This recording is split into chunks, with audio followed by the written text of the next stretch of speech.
గారు మధురంగా ఆలపించిన ఆ భావగీతాన్ని బాలుగారి గళంలో విని ఇప్పుడు ఆనందించండి. ఈ పాట నేను ఎంపిక చేయడానికి కారణం, నాకు చాలా ఇష్టమైన కంపోజిషన్. ఆయన అంత అందంగా పాడిన పాట. అందరికీ కూడా ఒకసారి ఒక గాయకుడు పాడింది రిజిస్టర్ అయిపోయిన తర్వాత వేరే గాత్రం పాడితే కొంచెం ఇబ్బందిగా ఉండొచ్చు. ఆ ఇబ్బందిని భరించండి. ఇది కేవలం ఆయన మీద ఉన్నటువంటి గురుభావంతో ఆయనకి, రాజేశ్వరరావు గారికి సమర్పిస్తున్నటువంటి ఒక శ్రద్ధా పుష్పం. నారాయణ రెడ్డి గారికి గౌరవ పురస్సరంగా ఇస్తున్నటువంటి ఒక సంగీత పుష్పం. నిందలేని అందమేదు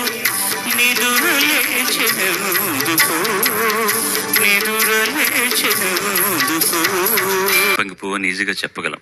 ఈ పాట వినగానే కంపోజిషన్ ఎవరని ఈజీగా చెప్పేస్తారు ఎవరన్నా. నిన్నలేని అందమేదు నిదురలేచెనెందుకో.